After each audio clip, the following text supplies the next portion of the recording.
a todos, mi nombre es Gerardo Hernández, soy flautista y saxofonista de Puerto Rico. Como pueden ver también, toco instrumentos de diferentes culturas del mundo. Hoy les voy a estar hablando del ney árabe. Para aquellos flautistas y saxofonistas que quieren comenzar a aprender a tocar este instrumento, que es muy antiguo, es importante producir el sonido. ¿Cómo se produce el sonido? La embocadura es oblicua, o sea, es como de lado, 45 grados. La manera que se toca este instrumento es como si estuviéramos silbando, de esta manera.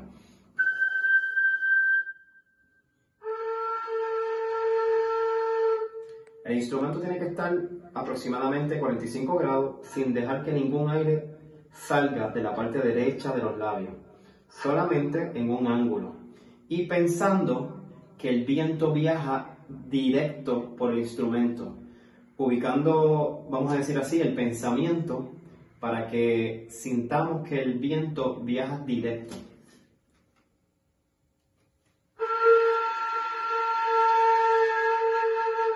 La mano izquierda va en la parte de arriba y la mano derecha en la parte de abajo. Una vez producimos el sonido, es importante que practiquemos notas largas.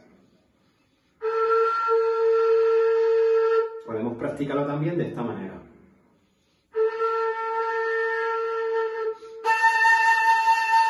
Notas agudas y notas graves. Muy parecido a la forma que silbamos.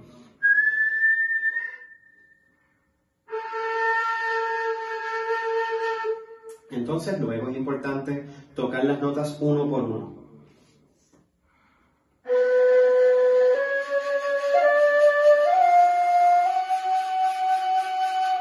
Importante también saber que este instrumento, para conocer en qué tono está, la tonalidad se identifica por el segundo agujero, a diferencia de los otros instrumentos, como lo es las flautas quenas, que se identifica por la primera nota. En este instrumento es por el segundo agujero.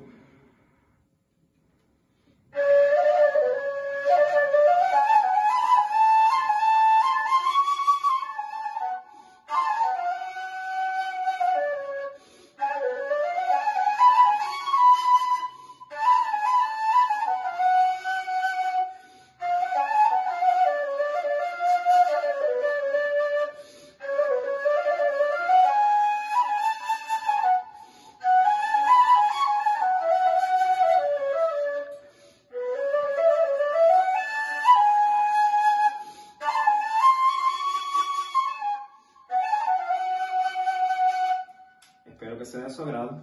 Estoy a su orden.